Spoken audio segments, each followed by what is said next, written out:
Okay. Jalqaba. Shalom, shalom. Nagaa fi jaalalli araarri waaqayyo isiniif haa ta'u. Akkam jirtu hordoftoota Yerusaalem miidiyaa jedhu jalatti warroonni argamtanii waaqayyo gooftaan isin haa eebbisu jechuun jaalladha. Egaa akkuma beekamu maqaan koo hojjetaa wangeelaa yookaan lallabaa wangeelaa Meettaa Asaffaan jedhama.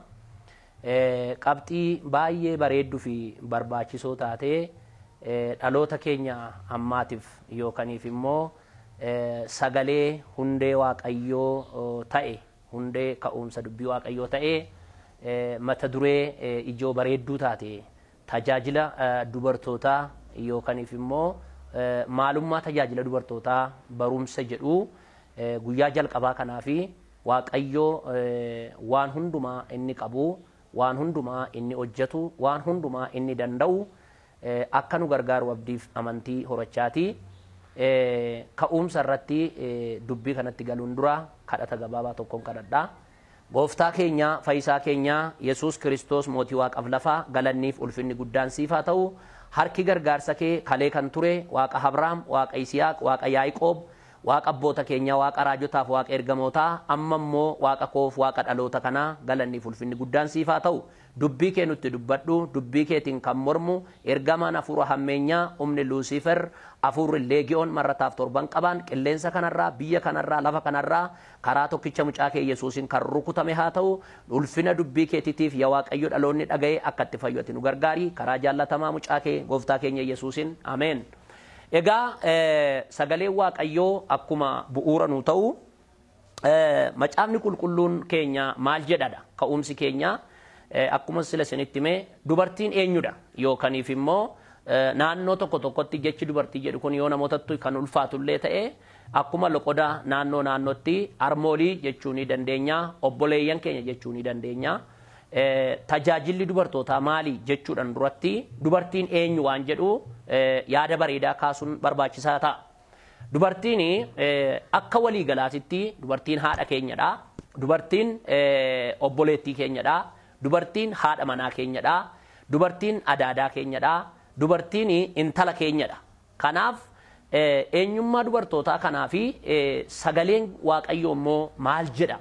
Dubartoonni eessa turanii amma eessa jiru maal hojjetu waan jedhu bal'aatti barumsa yeroo dheeraa wajjiniin fudhannee itti fufiinsaan barachuu waan dandeenyu fi har'aaf garuu dubartiin eenyu waan jedhu kanan jalqabatti dubbadha.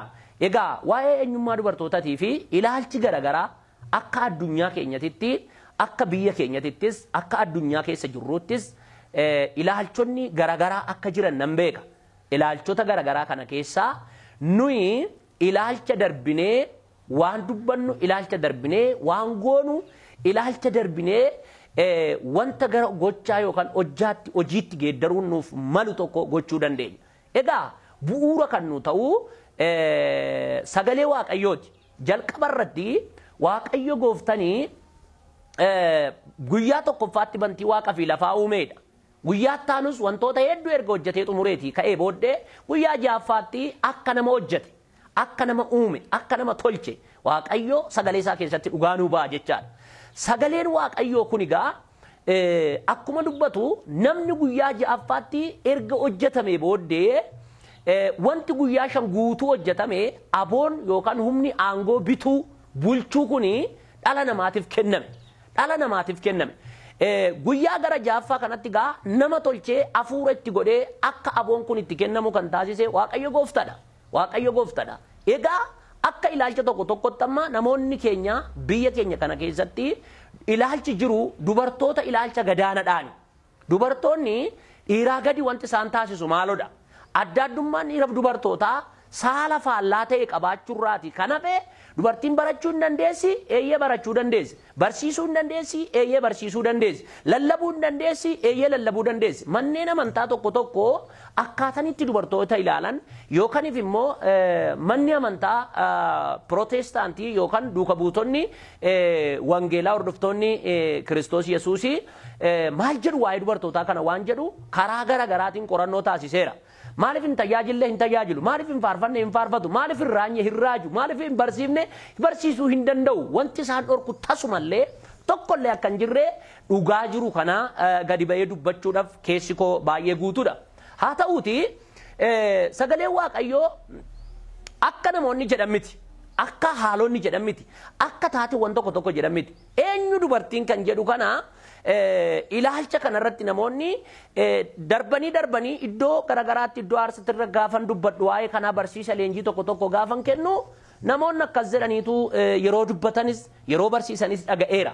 Dubartiitu dhiira kuffisee hedan gannatiin keessatti jalqabatti dubartiitu Addaamin kuffise waan ta'eef har'as cubbuun karaa isaaniitiin dhiironni kufaa jiru, rakkoon gufannaan dhufu, cubbuun dhufu, taateewwan achiin dhufu kuni jedhanii ilaalcha badaa akkasii kana namoonni qabaatan hin jiru. Kuni ta'uu hin qabu gonkumayyuu. Waan tokko dubbachuun barbaada asirratti. Gaafa Hewaani Addaamin dogoggorsiifte seexanni Addaamii gaarii godhee hin beeku. Hewaanis gaarii godhee hin beeku. Dhala namaa akka walii galaatitti waan gaarii tokko hojjetee hin beeku. Maal jechuu barbaade tananii gaafa tokko seexanni bifa goyyoomsaa ta'een, bifa waliin makuutiin, bifa waan gaarii namatti fakkeessee, ajandaa gaarii fakkeessee gaafa gara edan gannati Hewaanin bira dhaqee sagalee goyyoomsadhaan itti dubbate, fakkeessuudhaan itti dubbate, waan dhugaa fakkaatu garuu soba kan ta'e akkaataa saniin gara Hewaanin dhaqe. Waa'ee kana dubbachuu kootiin duratti uumamni dubartii kun eessa kan jedhu, ka'umsi dubartii kun eessa kan jedhu, Waaqayyo dubartii akkamittiin uume kan jedhu laaluun barbaachisaa ta'a. Egaa Addaam duwwaa miti gaafa san kan kufe, Hewaan duwwaa miti gaafa san kan kufe, jarreen kun lamaan kufaniiru. Egaa ishiitu dhiira goyyoomse ilaalchi jedhu kuni ilaalcha dogoggoraatii jedheen fudhadha. Maaliif jettanii yoo na gaafattanii Waaqayyoo dabalataanii Addaaminii in uumame, Hewaan immoo in tolchamte, namarraatii tolchamte jedhu. Kanaafuu uumamuu fi tolchuun adda addummaa waan qabuuf kanaaf Addaam yookaaniif immoo dhiirri dubartii hin caala waan jedhamu akka waan Waaqayyo wal caalchisee uumetitti. Akka waan Waaqayyo dubartii gara gadii godhee dhiira immoo gara olii kaa'ee tokkotti namoonni ilaalcha akkasiitiin namoota hubachiisanii dhugaa kana jal'isuuf shaakala godhan namoonni tokko tokko jiru. Haa ta'uti dubbiin kun garuu akkas miti. Waaqayyo gaafuma Addaamin uumu dhoksaa guddaa naa gale tokkon isinitti hima. Gaafuma Addaamin uumu Hewaan uumeera Waaqayyoon. Eessa jirti jettanii yoo na gaafattanii lafee cinaachaa Addaamin keessa jirti dubartiin. Lafee cinaachaa Addaam keessa turti. Kutaa dubbii sagalee Waaqayyoo keessaa ragaa kan nu ba'u dubbachuu fi waanan dubbiserraa dubbachuu kan hin danda'u, kan nan saalfachiifne, kan nan qaanessine sagalee Waaqayyooti. Sagalee Waaqayyoo macaafa seera uumamaa boqonnaa 2 lakkoofsa 21 hanga 22 akkana jedha. Waaqayyo gooftanii namichi rafee akka of wallaalu godhe, utuu namichi rafuu lafee cinaacha isaa keessaa tokko fuudhee iddoo isaatti foon hin guutee jedha. Waaqayyo gooftanii lafee cinaacha isaa namicha keessaa fuudhe sana irraa dubartii tolchee namichatti hin geessee jedha. Sagalee ajaa'ibaati sagaleen kun. Sagalee ajaa'ibaati. Maaliif jettanii yoo na gaafattanii Waaqayyo gooftaan namichi rafee akka of wallaalu godhee jedha. Namichi kuni rafee akka of wallaalu, addunyaa biraa keessa akka dhaqu, addunyaa biraa keessa akka inni deemu Waaqayyo hojii wayii hojjechuudhaaf. Egaa gaafa namicha kanaaf gargaartuudha jedhee Waaqayyo cinaacha isaa keessaa lafee fuudhe. Yemmi darmaachuu baay'ee kan nama dhibu waan ajaa'ibaa tokkoon isinitti hima. Maaliif Waaqayyo Addaamin keessaa maaliifiitinii lafee fuudhee jechuun lafeen cinaachaa lafee jabaatan, lafeen keenya jabaataa waan ta'eef cinaacha keenya irratti kaa'ameera. Foon namaa yookaan foon nuyi nurra jiru kuni lafee irratti ijaarramee jira. Hundeen baattoon foon keenyaa kuni maaloodha jennee yoo of gaafanne lafee irratti akka ijaarrame eenyumaanuu wal kan namaa gaafachiisu miti. Kanaaf dubartiin kun egaa eessaa fuudhamte yoo jettanii gabaabadhumatti waan tokko dubbachuudhaaf waan cimtuu akka taate dubartiin waan jabaatan Addaamin keessaa cinaacha keessaa lafee fuudhame. Maaliif ija tokkoon fuudhin Waaqayyo? Maaliif gurra lama jira lama maan fuudhin? Ilkaan keenya baay'eetu jira maaf hin fuudhin? Miilli keenya lamatu jira maaliif miilla hin fuudhin? Ila Waaqayyo hojiinsaa namaan tilmaamamuu hin danda'u yaa fira kiyyaa. Egaa sagalee waaqayyoo akkuma nutti himu lafee cinaachaa keessaa tokko fuudhe. Jabaataadha. Kanaafuu Addaamii keessa turte malee Hewaanii tolchamuu dhiisuu miti dubbiin. Itti gaafatamummaan dangannatiin keessatti itti kenname Addaamittis kennameera, Hewaanittis kennameera. Eessa jirti gaafa yoo jettan cinaacha keessa jirti, Addaamin keessa jirti. Kanaafi dubartoonni erga uumamni isaanii yookaan eenyummaa isaanii kana ta'e dubartoonni armooliin koo obboleeyyan koo biyya keessaaf bakkee kan jirtan dhaggeeffadhaa gaarii godhaati. Egaa Waaqayyo waan jabaataa kanarraa akkasin uume. Waan jabaataa kanarraa akkasin dhuftan gaarii godhaa bareechaa beekaa. Kanaaf tajaajiluun hin danda'ama. Isin waan jabaatarraa waan uumamtaniif hojii jabaa, hojii guddaa, hojii bal'aa hojjechuu akka dandeessan sagalee Waaqayyo gaarii godhee isin tumsaa. Gooftaan isin haa eebbisu. Hayyaanni Waaqayyo Waaqa jiraataa isin wajjiniin haa ta'u.